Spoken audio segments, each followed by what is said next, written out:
आपकी बेटी को थप्पड़ मारा एंड आई ओन इट। और उस थप्पड़ के बदले मैंने तुम्हें कहां से कहां पहुंचा दिया। मगर ये तो मेहमान खुसूसी काटते हैं ना बेटे। अम्मी आप ही हैं आज की चीफ गेस्ट, बिस्मिल्लाह कीजिए। मैंने अपने लॉयर से कह दिया कि वो तलाक के पेपर्स तैयार कर दे। इस सारे चक्कर में कहीं ये रिश्ता ही खत्म ना हो जाए। ये क्या तुमने एक ही बात की रट लगाई हुई है? मुझसे ज्यादा अफजाल को कोई नहीं जानता। प्लीज अम्मी, अभी ऐसा कुछ मत सोचे, अभी मुझ पर बहुत जिम्मेदारी है। अभी तो मैंने अपने रेस्टोरेंट का ख्वाब पूरा करना है, बिजनेस को एक्सपेंड करने के लिए बेटे की शादी की, और जो कुछ हाथ में था वो भी चला गया। For you guys, you losers। मैंने कहा जाओ यहां से, वरना क्या? हाँ, वरना क्या? Start counting your days mister Saad. तुम दोनों बाप बेटे का वो हाल करूंगी ना कि रोड पे भीख मांगते हुए नजर आओगे। और अगर मैंने ऐसा ना किया तो मेरा नाम भी सारा आगा करीम नहीं। And your time starts now.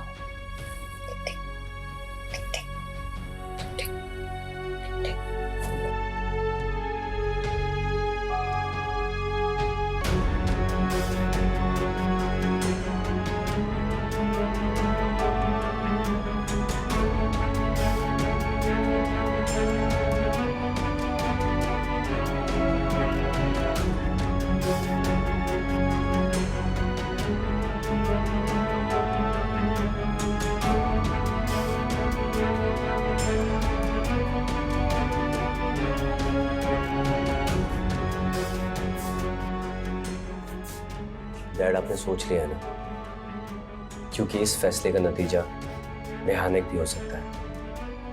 मैंने सोच समझ कर ये फैसला किया साथ। अब जो भी होगा मिलकर देख लेंगे।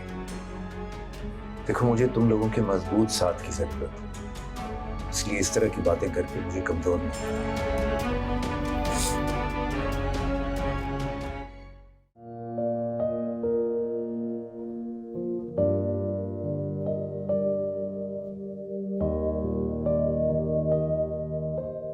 अरे अरे आहिस्ता आहिस्ता खा बेटा। क्या हो गया कि ट्रेन छूट रही है तेरी? फंदा लग जाएगा। क्या हो गया? 2 लुकमे भी ना सुकून के मुयस्सर नहीं मेरे बच्चे को। हर वक्त जी हुजूरी करता रहे, उनके आगे हाथ बांधे खड़ा रहे। अरे फायदा क्या है ऐसे रिस्क का जिसके लिए इतनी भागदौड़ हो रही, वो भी सुकून से ना खा सके? या अल्लाह, मेरे बच्चे को इस ड्राइवरी से निकाल दे और कोई इज्जत की नौकरी दे दे अब तो। बिल्कुल बिल्कुल। अरे भाई, ड्राइवरी तौबा तौबा तौबा, अल्लाह बचाए, अल्लाह बचाए।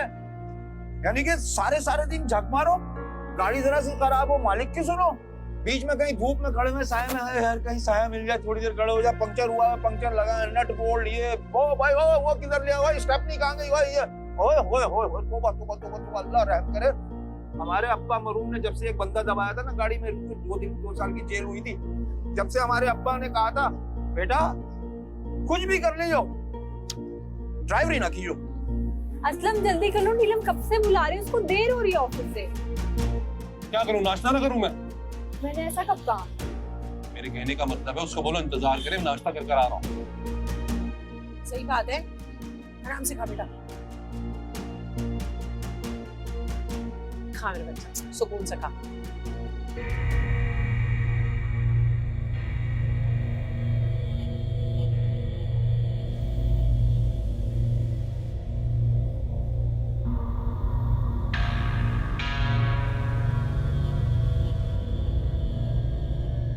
बेटा, इतनी जल्दी वापस आ गई? अभी तो तुम अपने घर गई थी। सब खैरियत है ना घर में? मैं पहले ही कह रही थी आगा साहब, कैसा ना कीजिए। अब आ गई ना बेटी वापस हमेशा के लिए। क्या मतलब? अरे ऐसे कैसे घर वापस आ गई? डैड, इन लोगों ने कहा है कि तलाक के पेपर्स भिजवा देंगे। बहुत इंसल्ट हुई है मेरी वहां पे। उन्होंने मुझे घर से निकल जाने को कहा, तो क्या करती, वहीं रहती। तो तुम और क्या एक्सपेक्ट कर रही थी उन लोगों से जो तुम लोगों ने किया? हाँ, शादी के बाद रिश्ते पैसे और ताकत से नहीं निभाए जाते, कुछ कॉम्प्रोमाइज करने पड़ते हैं लाइफ में। नतीजा तो यही निकलना था ना। अरे बस कर दो, इन हालात में भी बेटी को तसल्ली देने के बजाय उसे ताने दे रही हो। अब कम ऑन डैड, मुझे तसल्ली नहीं चाहिए। मुझे तलाक का कोई गम नहीं है। जो रिश्ता था ही नहीं, उसके टूट जाने का दुख कैसा। लेकिन उन लोगों ने जो मेरी बेइज्जती की है ना, जो इंसल्ट हुई है मेरी वहां पे, वो मैं कभी नहीं भूलूंगी। बेटा तुम फिक्र ना करो, इस रिश्ते के टूटने पे जितनी बर्बादी उन लोगों की होगी, इसका कभी तुमने तसव्वुर भी नहीं किया होगा। दोनों बाप बेटे को कंगाल कल्लाश करके रोड पर न ले आया तो मेरा नाम भी आगा करीम नहीं। मेरी बात माने आप जाकर एक बार खुद बात करके देखें, हो सकता है मामलात में कुछ बेहतरी आ जाए। और आप ये मत भूलिए कि हमारी बेटी का दूसरी बार घर तबाह होने जा रहा है।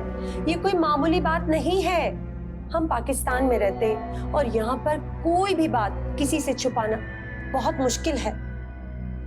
समझे मेरी बात?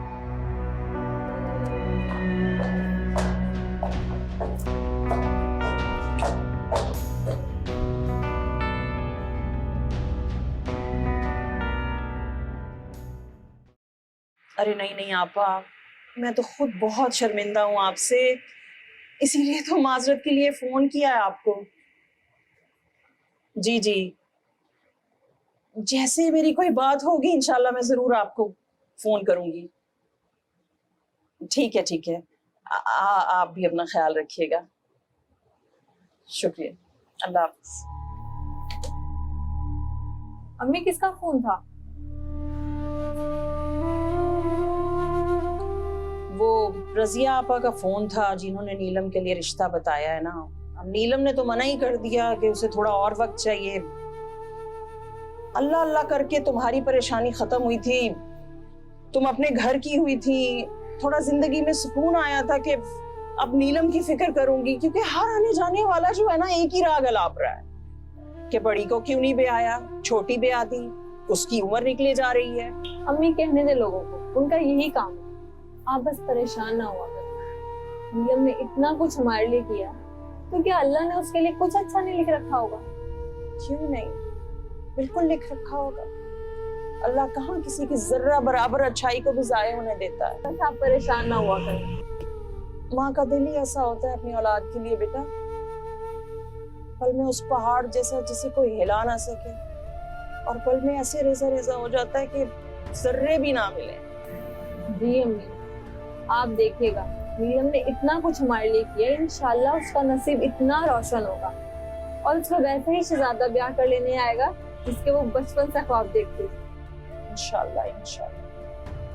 बस दुआ करो मैं इस बड़े फर्ज से जल्द अज जल्द सुबकदोश हो जाऊं और रोजे क़यामत में हाजी साहब के सामने सुरखरू हो सकूं। अच्छा मैं अपनी परेशानी में लग गई, तुम बताओ तुम कैसे आई थी? अम्मी आपकी खैरियत पूछने आई थी। ठीक है, आ जाया करो। अपने हाथों से अपनी कब्र खुद मत खोदो, अब भी वक्त है, संभल जाओ।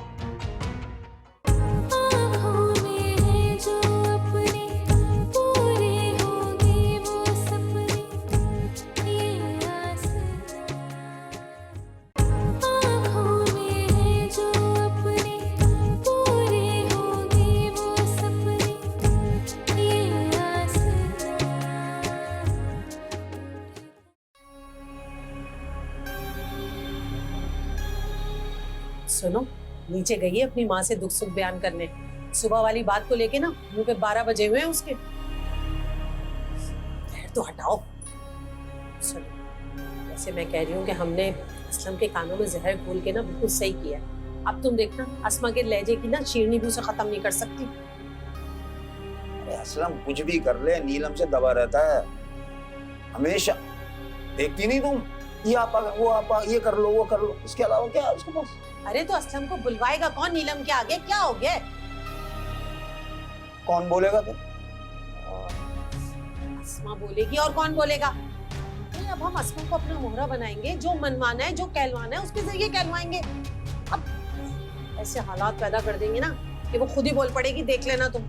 हाँ अच्छा है और मुमकिन भी है। और नहीं तो क्या? भाई भला बताओ, मेरी इकलौती औलाद है, क्या मैं ऐसी लोगों की खिदमतें करती देखती रहूंगी उसे सारी जिंदगी? इस घर का दामाद है वो, दामाद का कोई रौब होता है, उन्होंने तो उसको नौकर बना के रखा हुआ है।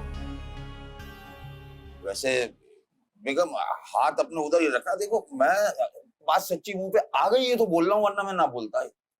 30 साल की इस दवाजी जिंदगी में ना बोलता, लेकिन आज बोलने को दिल चाहा कि भाई दामाद की हैसियत से मेरा भी आपके घर वालों का कोई खास रौब नहीं था। आपको याद होगा कई दफा ऐसा हुआ, मेरा हाजमा क्यों खराब हुआ। जब मैं जाता था आपके घर, माफ करना खुलकर बात कर रहा हूँ, तो आपके घर वाले क्या करते थे, सड़ी हुई दाल उठा के मेरे सामने रख देते थे, कहते थे ये पक्की है, बहुत दिनों बाद पक्की है, खा लो। क्या मतलब इस बात का? क्या मतलब इस बात का? अब इस उम्र में आके तुम मेरे माँ बाप को कोसोगे? कोस नहीं रहा मैं कौन हूँ तुमको, अल्लाह जाने वो जाने, मैं तो सी। बात सुनो, आज तो तुमने ये बात कह दी है, आइंदा मत कहना, बता रही हूँ मैं तुम्हें। अभी फिलहाल इस मामले पे ध्यान दो कि बेटे को किस तरह ठीक करना है, वरना अगर मैं बोलने पे आई ना तो इतना बोलूंगी कि तुम्हारे सारे खानदान के बखे उखेड़ दूंगी, समझे तुम? तो वैसे ही उधेड़े, मेरा मतलब है कि मैं ऐसे ही बोल गया, मेरे मुंह से निकल गया। गलत कह गया मैं कुछ? क्यों बोल गया? बहुत ज्यादा जबान चल रही है अब तुम्हारी। जो बात कर रही हूँ ना उस पर ध्यान नहीं है कि मैं क्या कह रही हूँ।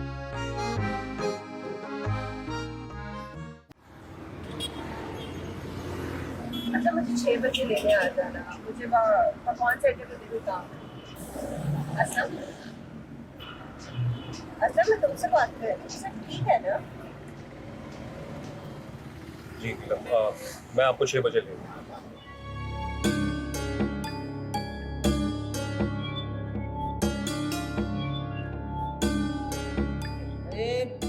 दो लुकमे भी ना सुकून के मुयस्सर नहीं मेरे बच्चे को, हर वक्त जी हुजूरी करता रहे, उनके आगे हाथ बांधे खड़ा रहे।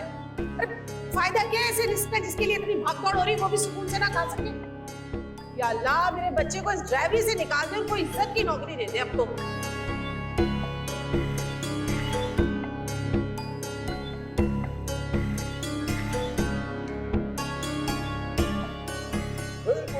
अरे भाई ड्राइवरी अल्लाह बचाए। यानी कि सारे दिन झक मारो, गाड़ी जरा सी खराब हो, मालिक की सुनो, बीच में कहीं धूप में खड़े में साए में है, कहीं साया मिल जाए, थोड़ी देर खड़े हो जाए, पंक्चर हुआ, पंक्चर लगा, नट बोल्ट ये, ओ भाई ओ वो किधर गया भाई, स्टेपनी कहाँ गई भाई, ये ओए तुम अल्लाह रहम करे। हमारे अब्बा मरूम ने जब से एक बंदा दबाया था ना गाड़ी में, 2 साल की जेल हुई थी, जब से हमारे अब्बा ने कहा था बेटा कुछ भी कर लीजिए ड्राइवरी ना कीजिए।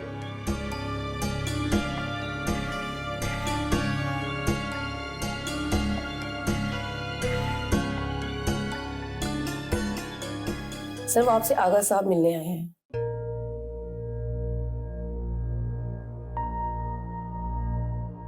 ड्राइंग रूम में बिठाओ, आता हूँ मैं। ठीक। अब ये क्या करने आ गए? अब ये तो मिलकर ही पता चलेगा। देखिए अफसाल, आप अपने गुस्से पे कंट्रोल रखिएगा। तुम परेशान मत हो।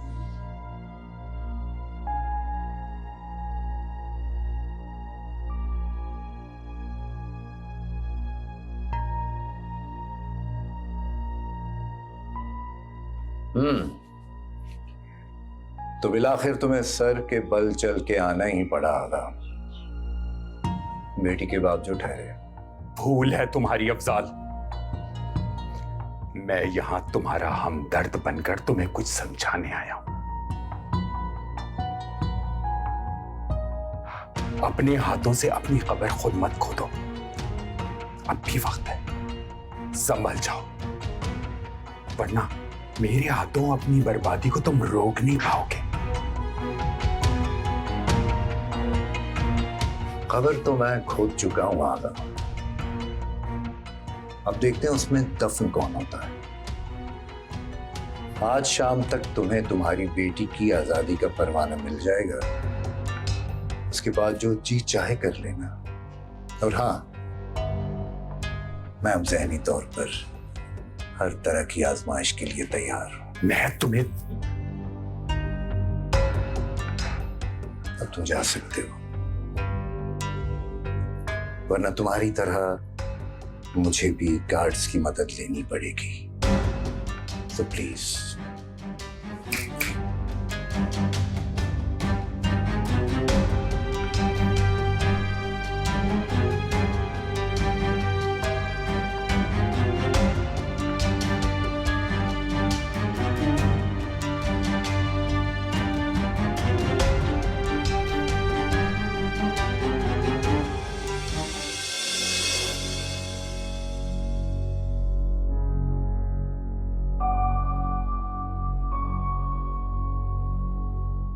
अस्मा, अस्मा,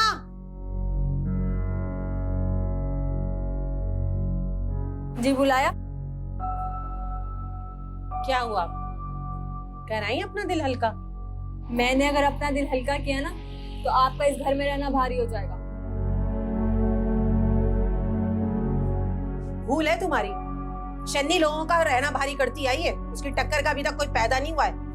ठीक कह रही हैं, शैतान की टक्कर का वाकई कोई पैदा नहीं हुआ। क्या मतलब? तुम शैतान कह रही हो मुझे? तो इसमें गलत ऐसा क्या कहा?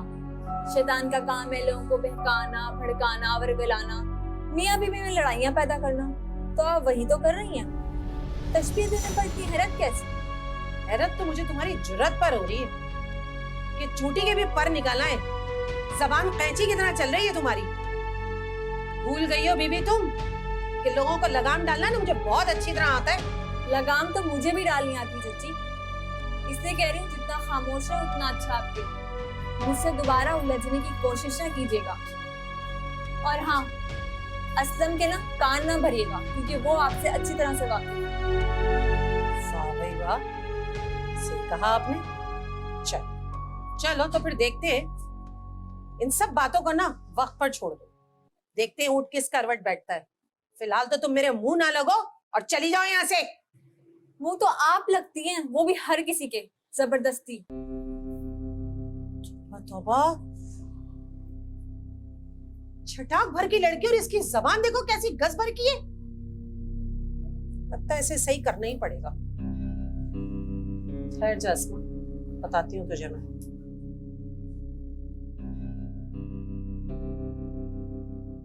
मेरी जिंदगी का तमाशा बना के रख दिया इन लोगों ने। वो लोग जो कहते थे ना, उन लोगों ने कर दिखाया।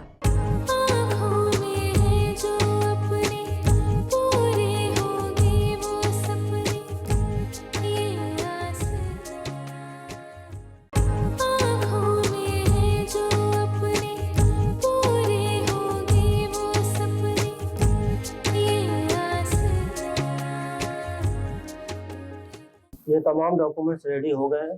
मैं चाहूँगा आप दोनों एक नज़र इनको देख लीजिए और उसके बाद ही कोई फैसला कीजिए। वकील साहब, आप काफ़ी अरसे से हमारे लीगल एडवाइजर, हमें आप पे पूरा भरोसा है। इसीलिए कह रहा हूँ अफजाल साहब, बहुत ज़्यादा लॉस हो जाएगा आप लोगों को। इसलिए मैं चाहूँगा कि आप लोग कुछ दिन चीज़ों को मज़ीद समझने की कोशिश कर लें और फिर कोई डिसीजन लें। डिसीजन तो हम ले चुके वकील साहब, अब उस पर सिर्फ अमल करना बाकी है। रही बात लॉस की, तो कारोबार में कभी कभी बड़े नुकसान भी हो जाते हैं। बेटा, साइन कर दो।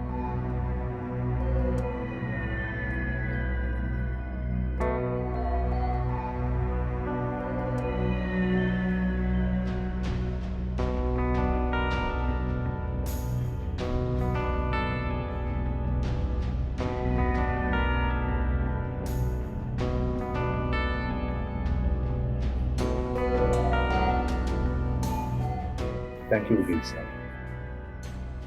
Thank you.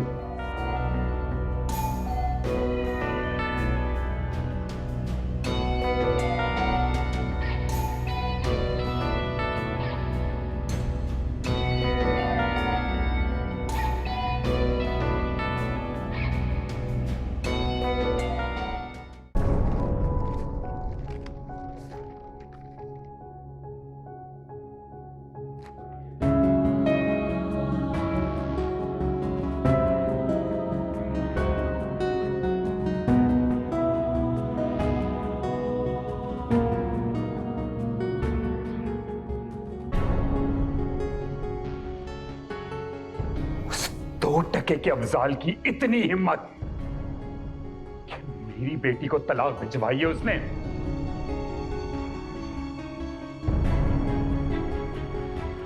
मेरी जिंदगी का तमाशा बना के रख दिया इन लोगों ने। वो लोग जो कहते थे ना, उन लोगों ने कर दिखाया। तुम फिक्र ना करो, तमाशा तो मैं अब उनकी जिंदगी का बना दूंगा। मेरी बेटी की जिंदगी बर्बाद की है, जहन्नम बना दूंगा मैं उनकी जिंदगी। जमीन इतनी तंग कर दूंगा, पना लेने के लिए उन्हें जगह नहीं मिलेगी।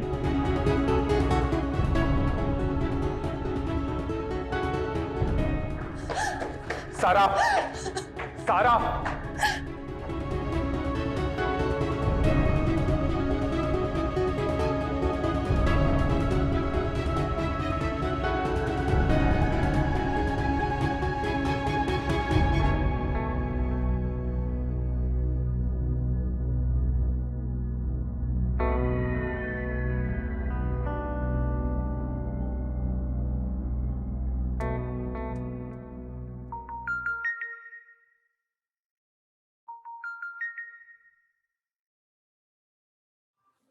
हाँ नीलम, बोलो।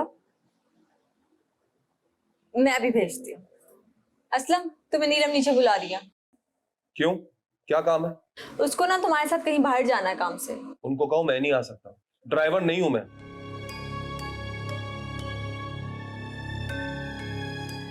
ये तुम कैसे बात कर रहे हो? नीलम को ऐसे बोलूं मैं? हाँ कह दो, ताकि उनको भी समझ आ जाए कि मैं उनका कोई जरखरी गुलाम नहीं हूँ। मेरा भी खाना पीना सोना जागना अहमियत रखता है। इसका मतलब तुम भी जहर उगलने लगे हो जो चच्ची ने तुम्हारे कानों में भरा था। मेरे कानों में किसी ने जहर नहीं भरा है, बस मुझे अब इस बात का एहसास हो गया है कि मैं इस घर में एक ड्राइवर से ज्यादा कोई अहमियत नहीं रखता। बस कर दो असलम, तुम्हारे मुंह से ये बातें अच्छी नहीं लगती। तुम तो ऐसे कह रहे हो जैसे किसी आला ओहदे पर फाइज थे और हमने जबरदस्ती हटाकर तुम्हें ड्राइवरी पे रखा। तुम बेरोजगार थे शुरू से। ये तो तुम शुक्र करो नीलम ने तुम पे तरस खाकर तुम्हें नौकरी दी और रहने को घर दिया। अब एहसान फरामोशी कर रहे हो। ठीक ही कहती थी अम्मा, पहले घर रखेंगे उसके बाद सारी जिंदगी जलील करते रहेंगे। मगर मैं तुम्हें एक बात बता दूं, मेरी एक इज्जत है और अब इन लोगों को मेरी इज्जत करनी पड़ेगी।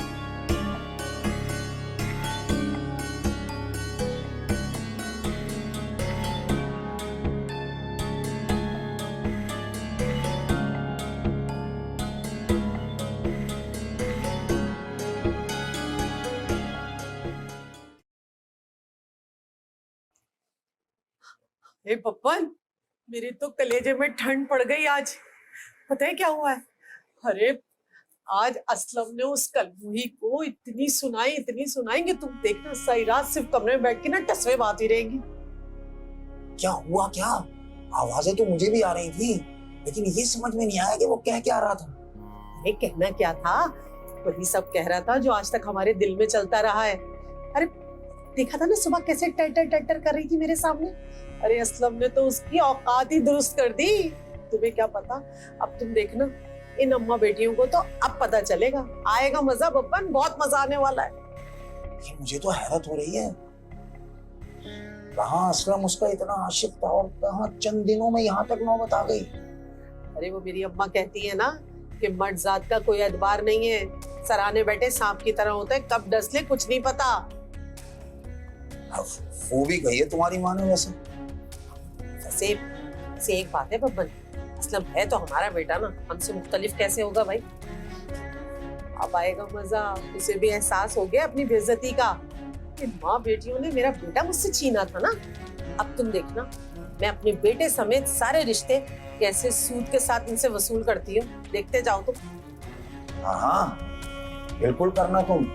और अब हमें सोचना ये चाहिए कि असलम को पकवान सेंटर पे किस तरह बिठाएं, और असलम अस्मा के जरिए इस घर पर अपना हक कैसे मांगता है। अरे ताकि हमारी जिंदगी पुरसुकून हो जाए, सुकून से गुजरे, कोई मुसीबत ना हो। अरे वाह बब्बन वाह भाई। अरे ये मकान वाली बात तो मैंने सोची भी नहीं और तुमने सोच ली। आखिर बब्बन तुमसे आगे की सोचता है ना। सही कह रहे हो।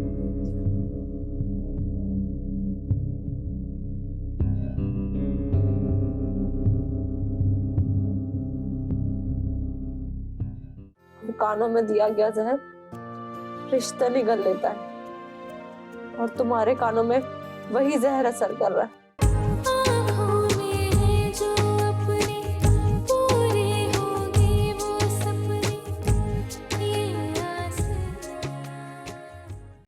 आँखों में है जो अपने पूरे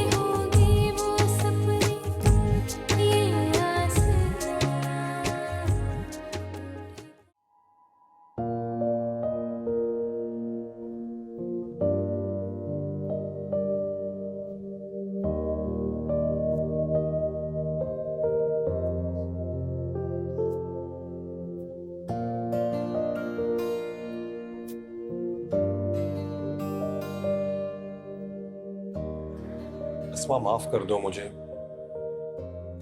गुस्से में न जाने मैं तुम्हें क्या कुछ कह गया।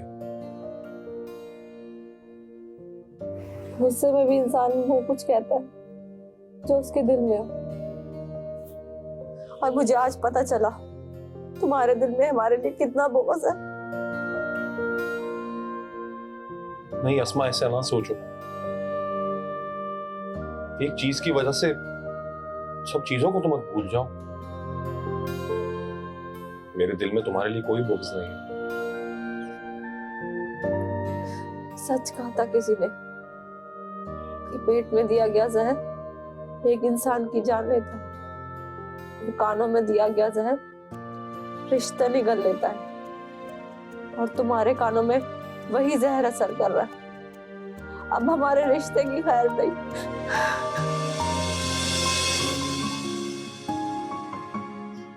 प्लीज ऐसे मत बोलो। मैं तहे दिल से तुमसे माफी मांगता हूं, दोबारा ऐसी हरकत नहीं होगी। प्लीज मुझे माफ कर दो।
अफजाल, हमने कितनी मोहब्बत से इस घर के हर एक कोने को सजाया था। कभी सोचा भी नहीं था इस तरह इस घर से जाना पड़ेगा। सोचा तो ऐसा ही था, हमेशा एक खुशफहमी में रहे कि घर अपना और यहीं रहना है हमेशा।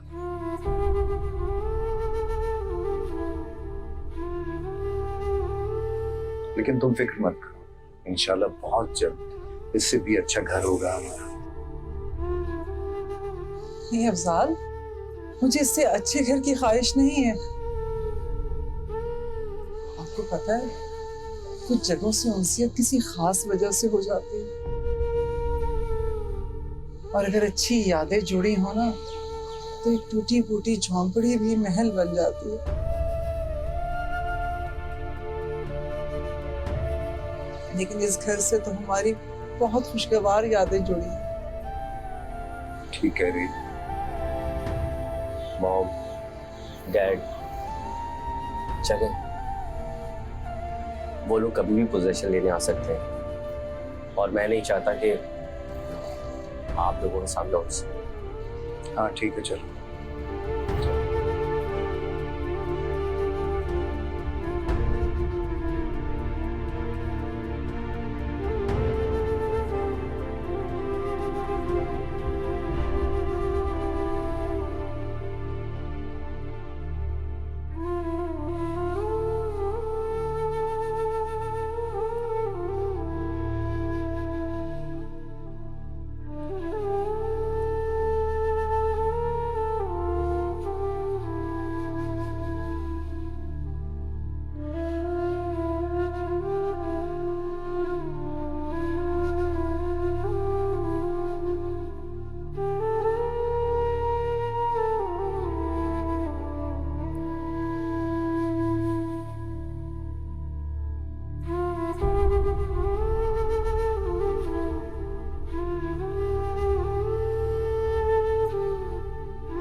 मैं चाहती हूँ कि पकवान सेंटर तुम संभालो और मैं सिर्फ महीने में एक मर्तबा आके विजिट कर लिया करूं। जी पर लेकिन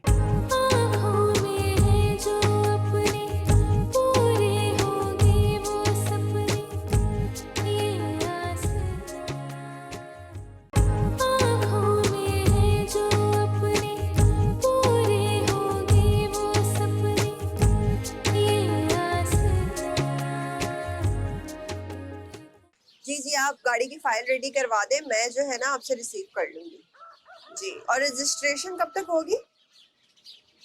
सही है। आप बस पेमेंट का कोई फिक्र नहीं करें, पेमेंट हो जाएगी। बस आप रजिस्ट्रेशन की जो फाइल है ना वो रिसीव करूंगी मैं थोड़े दिनों में। हाँ जी, thank you so much, thank you. हाँ सही है, ओके। तुम मसरूफ तो नहीं थी नीलम? नहीं आओ बैठो ना। बल्कि मैं तो अम्मी से कह रही थी मुझे तुमसे बात करने का टाइम ही नहीं मिलता। हाँ तुम ठीक कह रही हो। तुम सुनाओ, तुम्हारे और असलम के बीच में सब ठीक है? वो मुझे तुमसे असलम के सिलसिले में तो जरूरी बात करनी। तुम उसको किसी और जगह पर अच्छी सी नौकरी लगवा दो प्लीज। असलम ने बोला तुम्हें कुछ? नहीं, असलम बहुत अच्छा है, मुझे कुछ नहीं कहता, मेरा बहुत ख्याल रखता है। लेकिन तुम चच्ची शन्नी की भी तो आदत से वाकिफ हो ना, वो बहुत तंज करती हैं और हर वक्त मुझे असलम के ड्राइवर होने के ताने देती हैं। मुझे बिल्कुल नहीं अच्छा लगता। हाँ मैं जानती हूँ उनकी आदत, इसीलिए मैंने तुम्हारे और असलम के लिए कुछ और ही सोचा। वो क्या? वो ये कि अब से असलम जो है पकवान सेंटर पे बैठा करेगा और मैं महीने में सिर्फ एक ही मर्तबा जाया करूंगी। और ये गाड़ी भी अब से तुम और असलम इस्तेमाल करोगे। सच? हाँ बिल्कुल सच। अल्हम्दुलिल्लाह, अल्लाह पाक तुम्हें बहुत खुशियां अता करे मीना। ख्याल रखा करो अपना, फिक्र नहीं किया करो। जरूर।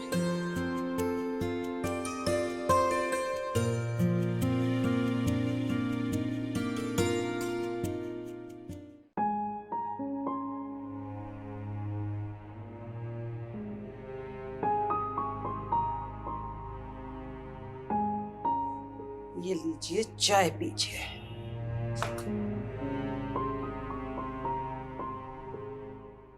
कभी सोचा भी नहीं था कि यहाँ आके भी रहना पड़ेगा। जुबैर के कहने पे ये फ्लैट ले लिया कि अच्छी इन्वेस्टमेंट। अफजाल, अब तो आपको अंदाजा हो ही गया होगा कि जिस रुपये और पैसे पे इंसान मान करता है वो कितनी तेजी से उसके हाथ से फिसल जाता है और इंसान पल भर में आसमान से जमीन पर आ गिरता है। अच्छी तरह से जान गया। वैसे अब भी कुछ नहीं बिगड़ा साद अगर मेरा साथ दे तो हम अपना खोया हुआ मकाम दोबारा हासिल कर सकते हैं। तमाम चीजें रिकवर हो सकती हैं। तो इसके लिए साथ से आपको खुद बात करनी होगी। वैसे भी आपकी तबीयत की खराबी की वजह से इसमें काफी तब्दीली आ गई है। हो सकता है वो अपनी पिछली जिंदगी की तरफ दोबारा लौटा है। मैं करता हूँ उससे बात। वैसे मैं सोच रहा था सवाद कि जब हमारे हालात कुछ बेहतर हों तो हम अपने नए घर की कंस्ट्रक्शन शुरू करवा दें, क्योंकि हम यहाँ ज्यादा वक्त नहीं रहेंगे। क्या हो गया अफसाल, इतना मत सोचें, बस रिलैक्स करें और अपनी तबीयत को बेहतर करें। अब ये फ्लैट इतना भी बुरा नहीं है कि हम यहाँ रह ना सकें।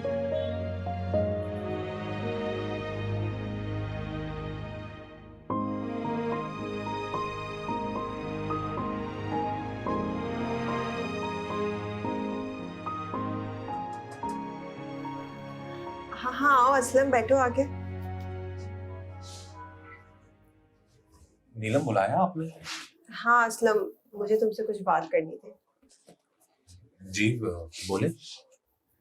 जैसा कि तुम जानते हो कि मैं ऑफिस में कितना बिजी होती हूँ, पकवान सेंटर को बिल्कुल टाइम नहीं दे पा रही। मैं चाहती हूँ कि पकवान सेंटर तुम संभालो और मैं सिर्फ महीने में एक मर्तबा आके विजिट कर लिया करूँ। जी पर लेकिन कोई एतराज है? नहीं, मुझे क्या एतराज होगा। मेरे लिए तो बहुत एजाज की बात है कि आपने इतनी बड़ी जिम्मेदारी मेरे हवाले की है। चलो शुक्र है, मुझे तो लगा कि तुम इनकार करने वाले हो। अच्छा, एक और बात करनी थी। मैंने अपने लिए एक नई गाड़ी ली है और ड्राइवर भी रख लिया है। मैं चाहती हूँ कि ये गाड़ी तुम और अस्मा अपने यूज के लिए रख लो। नीलम, आपको किसी ने कहा है ये करने के लिए? क्यों? मैं खुद ऐसा नहीं कर सकती। असलम, तुम मेरे सगे भाइयों से भी बढ़कर हो। मैं चाहती हूँ कि तुम आगे बढ़ो, कामयाब हो जिंदगी में। नीलम, आप बहुत अच्छी हैं।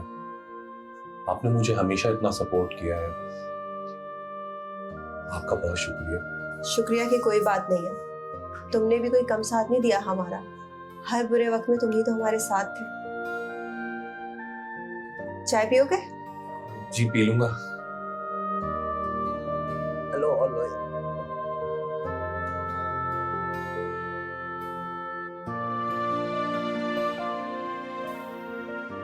क्या हुआ, तुम खाना नहीं खाओगी?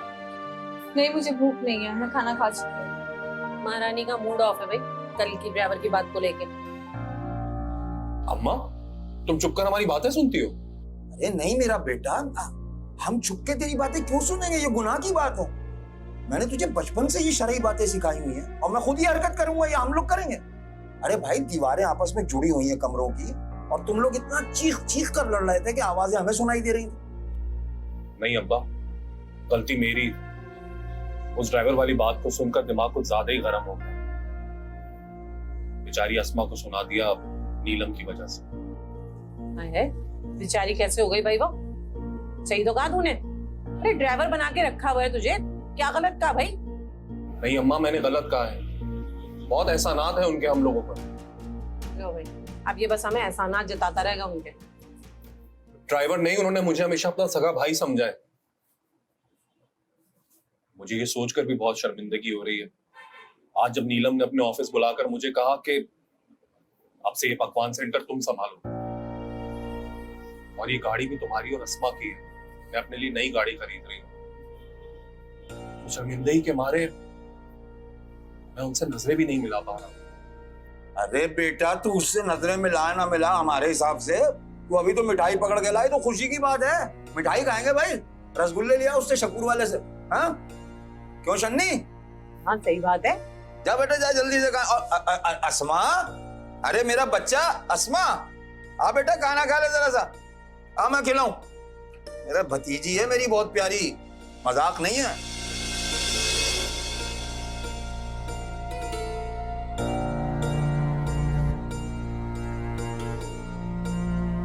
मैं चाहता हूं कि तुम दोबारा ऑफिस को टाइम देना शुरू कर दो जैसे पहले देते थे, क्योंकि अब मेरी सेहत इस काबिल नहीं है कि मैं अकेला बिजनेस को देख सकूं। अरे बब्बन, ये असलम तो वही पुराना वाला असलम हो गया। ये तो फिर उनकी शान में कसीदे पढ़ने लगा। सुनी पड़ेगा भाई, या फिर पकवान सेंटर पर बिठा दिया गया है, समझो पकवान सेंटर का मालिक ही हो गया एक तरह से। क्या हो गया तुम्हें अस्मा? तुम अभी तक नाराज हो मुझसे? मैंने तुम्हें इतना मनाने की कोशिश की, मैंने इतना भी बड़ा गुनाह नहीं कर दिया जो काबिले माफी ना हो। बात गुनाह की नहीं है असलम, और ना ही मैं तुमसे नाराज हूँ। मैं सिर्फ तुम्हें ये बताना चाहती हूँ कि तुम वो असलम नहीं जिसने मुझसे मोहब्बत की थी।